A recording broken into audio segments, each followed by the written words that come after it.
Hey, this is P-Thugg from Chromeo. We are here with Future Music, giving you a rundown of the nerdiness happening on stage.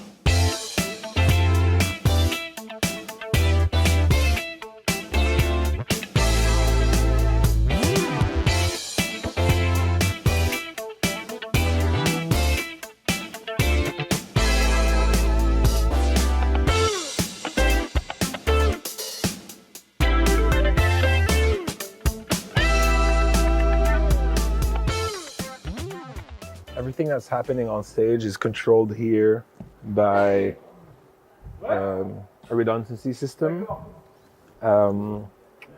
We got two Mac Minis inside of here. If you want to get close, and check this out. So there's two Mac Minis, a Play Audio 12 in here, and a bunch of USB extenders in the back here. So it's USB over Ethernet that I extend all the way, I'll show you right now, all the way through the stage, through guitar stuff. So everything runs on Ableton, same session on both computers. The playlist system is AbleSet, which is incredible. I think it started maybe like 2-3 years ago, maybe a little longer, but it started really getting solid a couple of years ago. We used to do it another way with like the radial switcher, but since this system came out with like the Play Audio 12 that has two computer ins, so we have computer A, computer B. If one stops playing or something happens, it automatically goes to the next one. And if you're running the same session at the same time, it's flawless. It's absolutely incredible. And then AbleSet kind of communicates with the Play Audio 12 also. It's becoming the standard, I would say. So here's the way that we use it. What you're listening to right now is the test loop that we run for sound checks and before every show as when we're changing over, making sure all the lines work. So we've got beats left and right, music left and right, BVs left and right, click and slate, as the woman is saying. But also what's amazing about AbleSet is that from your Ableton session, you can create sections and vocals. So for example, I'll take you to a song here. Chromeo test track. Beats left. Let's say we go to Lost on the Way Home because that one has lyrics. So what you do is you click on the song. Song starts. You have all the sections here that correspond to clips on Ableton. If you just name your track, you can have a MIDI track, and you name the clips as your sections. It's going to read that exactly where you have them. You can also have a vocals track where you name the clips, the lyrics, and then you can just follow the lyrics of the song. And I'll show you how we have access to that on stage through our iPads. So as you can see, every time a clip comes in, it'll scroll to the lyrics so it follows along with you. At the same time, I have keys going to the Auto-Tune for automatic key changes. So basically I'm sending a MIDI note from my key to an IAC driver. And this is a system where I have both computers on the same mouse and keyboard. So I just switch from computer 1 to computer 2. I run the Auto-Tune separately on computer B, so it doesn't take too much weight off of computer A. And then I switched to computer B, so now I'm controlling this computer. And as you can see here, this is the UA interface. So I've got an Apollo Twin right here. That's connected USB-C into computer B here. This guy is running Auto-Tune in unison, so we're not taking, there's no CPU load off of that computer. It's all from the Apollo itself.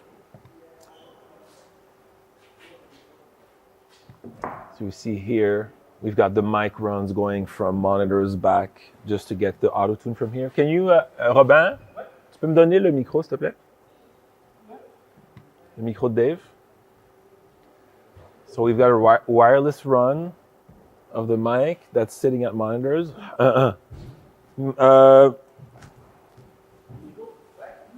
C'est bon, c'est bon. Check, check, check. So as you can see, it's coming inside here and coming back out. It's basically an insert for the vocal track. And it's tuning right now. And then every time I change songs, I've got a MIDI trigger that tells it to go to another preset, and every preset is basically a different key.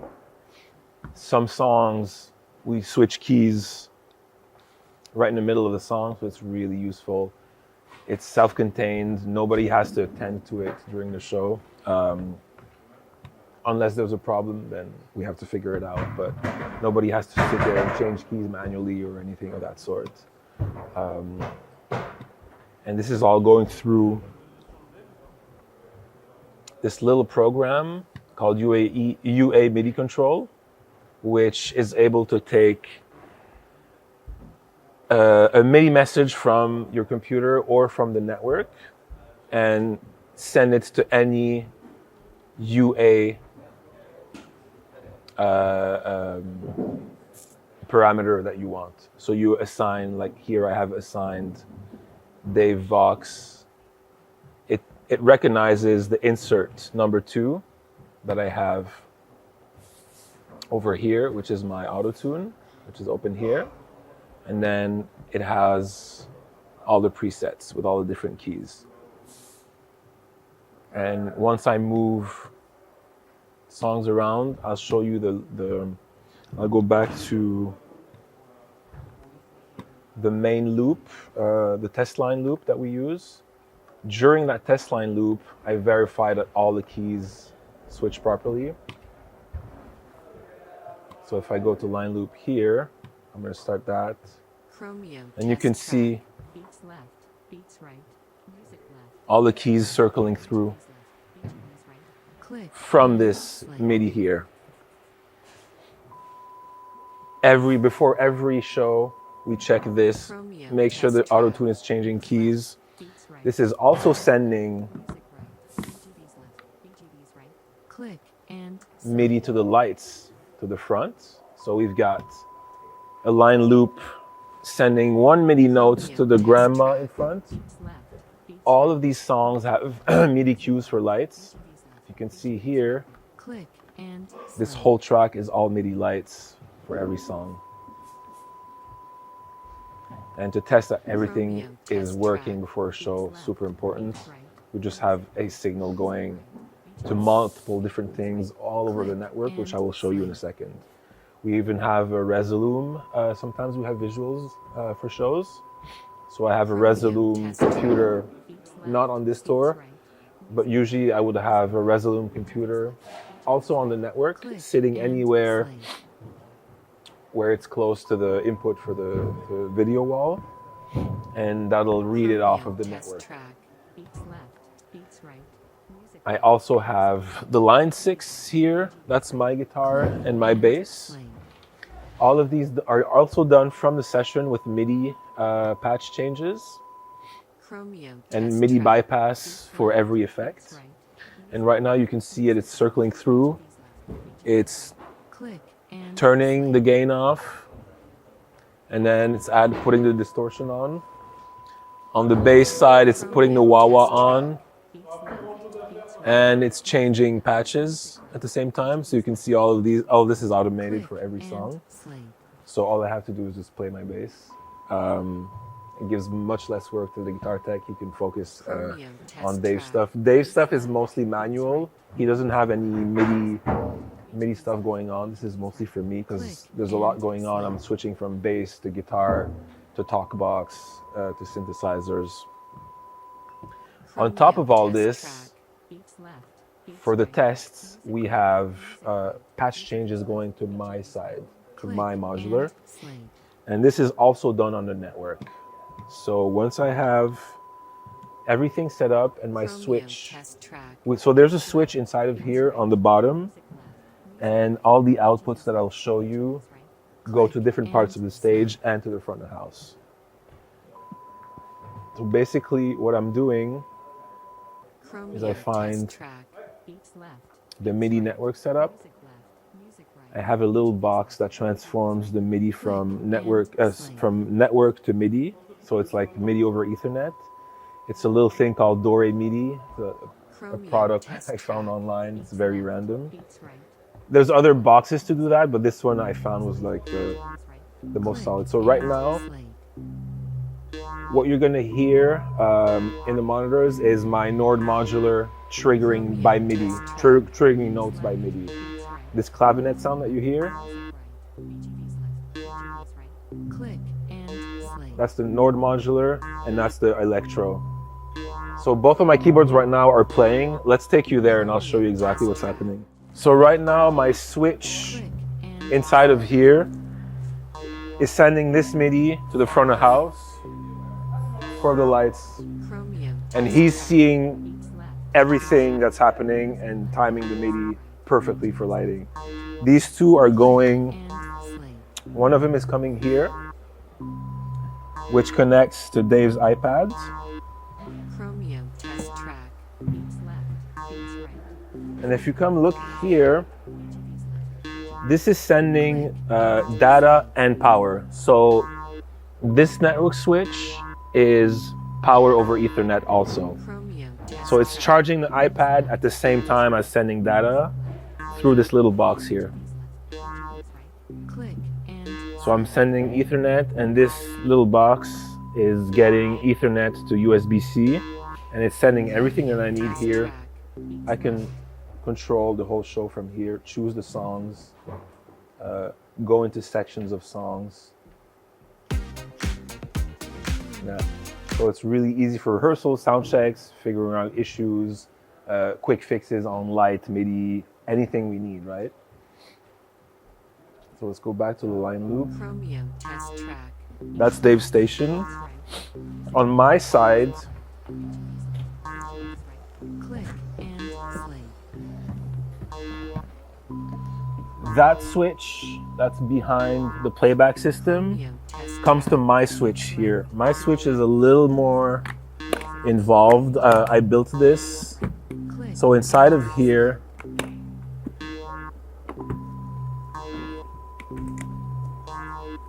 Chromeo is- test track. Beats left, beats right. it's powering everything.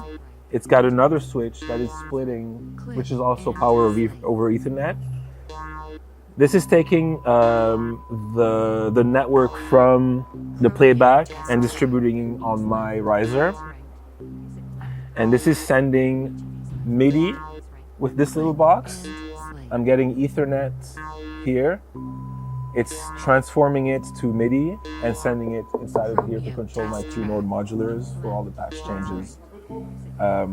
It also has, everything is in one power, so I have the USB powering this little box up. Everything happens inside. Chromeo test track. And then I've got a wireless network extension in case the cables go wrong at some point. I can still hop any iPad, any iPhone on the wireless network, and I can still control everything, even receive MIDI. I can do anything from this or from the wires. I much prefer wires, so hopefully I'll never have to get there during the show. But so basically, this is going to my station here, Beats left, beats right. Music left, music right. sending MIDI to my iPad, which has an extra layer of control. It has the same Ableton Test track. system as Dave's main iPad, but I have something extra that's really interesting. And I built an OSC page that will allow me to, first of all, Chromeo test track. Beats left. follow all the auto-tune changes.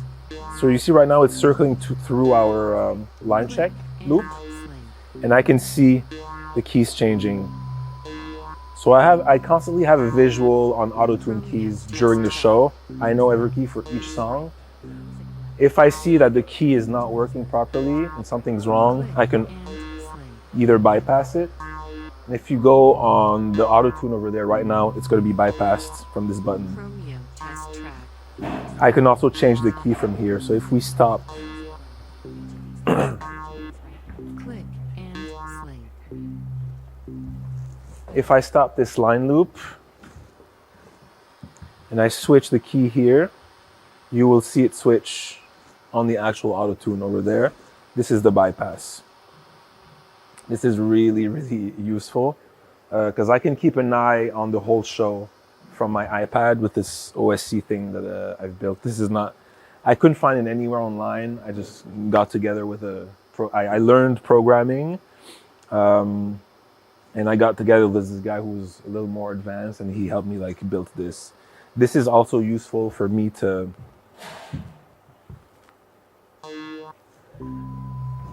so right now you can hear those two guys. Chromeo test track. Beats left. Beats right. Music left. Music right. VGB's left. These two guys are playing right now. And slate.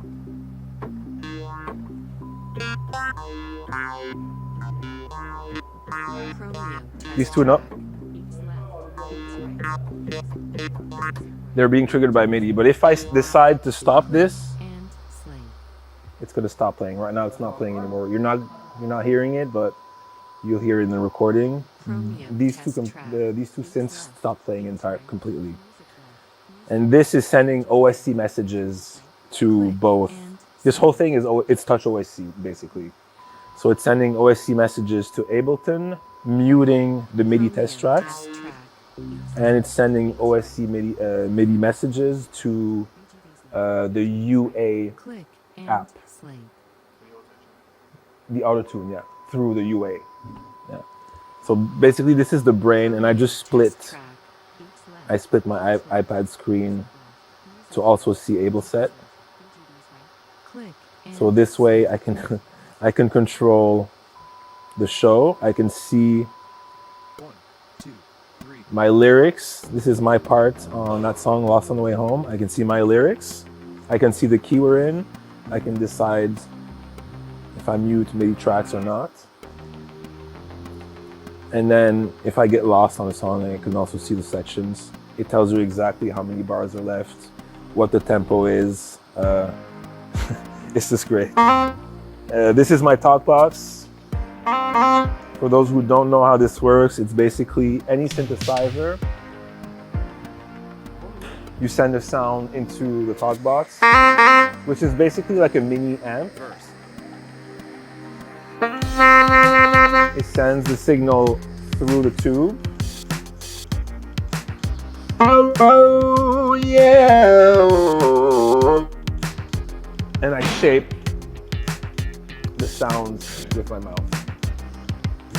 3. I'm not speaking into it. Nothing is coming out of my mouth. I'm just shaping literally. Chromeo, Chromeo, yeah, baby. That's it's very like, it's a crude instrument. It's very physical. There's no like crazy technology involved. You're basically pushing the sound of a tiny speaker into your mouth and then shaping it and pumping it back out.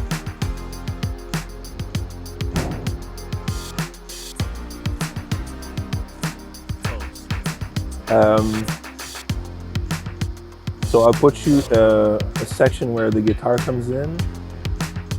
So as you can see, every time I start a song, the key changes right away. 1, 1, 2. So I know everything. This is the same key as Words With You and MIDI Girl. See how it switches automatically? And then when Dave wants to speak in between songs, it's automatically done, or I can also manually turn it off. So right now the auto-tune is bypassed and back on. The whole thing needs to be automated. This is, you know, how you get your brain out of the technical side. Once this is going and you have many ways to troubleshoot, from where I'm sitting, like during the show, I can literally troubleshoot and change the key just like that. I'll show you. This is the part where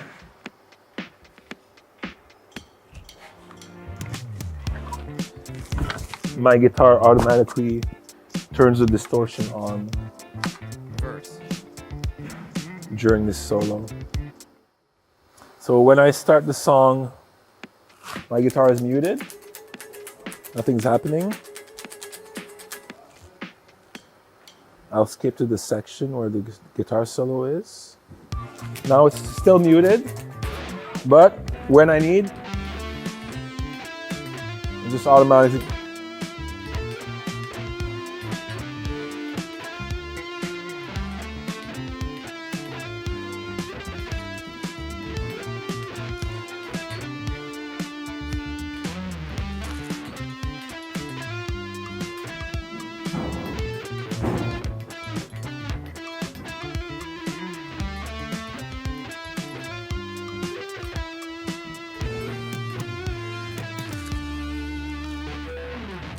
And now it's going to stop automatically. So all of this is done by MIDI, all from the playback from the Ableton session. And this whole network is all wired in, sending MIDI to there, here, here. When we have a Resolume and a Resolume setup and an LED wall, it's going also to wherever the computer is. Once you have a network going, you can do anything, literally. With a little bit of like OSC knowledge and a good app like AbleSet connected to Ableton, it's super easy. All of these are discontinued Nord G2 and Nord G2Xs. It's just the most flexible for us to recreate, to not bring with us all our synths from the road, which would be, you know, a pain in the ass every day. This was the easiest way to recreate all of the sounds that we have on the album, because it's like a modular kind of, it's a digital modular system. We have this G2 Chrome. This one, we have one that's Chrome, but I had to send a backup to Mexico, and this one doesn't really, you can't really see it because of these panels, so I decided to keep the red one here. But usually all four of these are Chrome. So we got one G2 here, one G2X here. Dave's notes are pretty, he's not really a keyboard player, so all of his notes are, every song has the notes that he needs to reach in the key of the song. And on my side, I've got a chromed Electro on the bottom and a chrome G2X on top. All my patch changes happen with the system that I showed you. It's all sending through MIDI through this little box. I'm getting MIDI in here and MIDI in here. So I don't like to worry about patch changes too much, because sometimes songs are triggered quickly and like we're moving fast. There's like 45 different patches in there. I don't have time to manage that, so I just have to rely on patch changes like a lot of people do. And the interesting thing about this is that when we extend to the actual big modular that you've probably seen us, the synth.com modular that we've been using in America, the reason why I keep these around, the G2Xs, is that you have 4 MIDI channels inside of here that you can select on 4 slots. And there's an input in the back. So you can process any external signal inside of this engine. which I use for the modular system. So the output, the audio output of the modulars that we have come in here in the input, and everything comes out of this in terms of audio. Not only that, but I can also control the MIDI and still have my digital sounds from the G2X during the show. And if I want to use the modular sounds, I just switch patches here. This automatically tells the G2X that MIDI channel 1 is now in use from this slot. It sends to the MIDI in of the modular, and I can play the modular. The whole beast can be played with this keyboard, with this key bed. So I don't need like a dedicated key bed for the modular. I can just use this, and basically the analog synth.com modular becomes a patch, a different patch on my G2X, which is a big reason why I keep those around. It's so flexible. I haven't seen any other keyboard that does this in such a like fluid manner, up to date. So I really, really like those. I try to get my hands on these as soon as I see one. Like I have a backup. It's really useful. And yeah, that's for the synths. Pretty simple. Yeah.